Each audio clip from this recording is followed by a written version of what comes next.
ধমধমাত বৰ্ণিল সাংস্কৃতিক শোভাযাত্ৰা। ধমধমাৰ উচ্চতৰ মাধ্যমিক বিদ্যালয়ৰ ৭৫ সংখ্যক বিদ্যালয় সপ্তাহ উপলক্ষে কালি উলিওৱা হয় এক ১২ ৰহণীয়া সাংস্কৃতিক শোভাযাত্ৰা। ১২ ৰহণীয়া সাংস্কৃতিক শোভাযাত্ৰা উদ্বোধন কৰে বৰিগোগ বনপাক শিক্ষাখণ্ডৰ শিক্ষা বিষয়া সমীন বৈশ্যই। শিক্ষানুষ্ঠানৰ পৰা উলিওৱা এই শোভাযাত্ৰাটি ধমধমা আদৰ্শ ছেকেণ্ডাৰী স্কুলৰ সন্মুখৰ পৰা উভতি আহি ধমধমাৰ মাজেৰে গৈ ধমধমা লুইট একাডেমী, ধমধমা আঞ্চলিক কলেজ, শংকৰদেৱ শিশু নিকেতন হৈ পুনৰ বিদ্যালয়খনত সামৰণি মাৰে। বিভিন্ন জাতি জনগোষ্ঠীৰ সমাহাৰ ঘটা সাংস্কৃতিক শোভাযাত্ৰাটি সকলোৰে মন মুহিবলৈ সক্ষম হয়।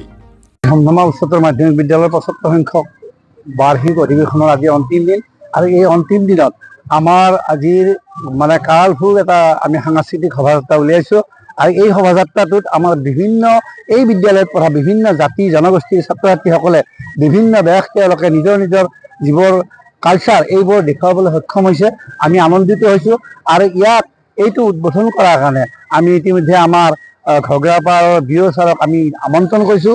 তেখেতে যথাসময়ত আহি আমাৰ সম্পূৰ্ণ কালচাৰেল যিটো শ্ব' তেখেতে দেখিলে আৰু তেখেতে আনন্দিত হোৱাত আমি তাতকৈ বেছি আনন্দিত হৈছোঁ।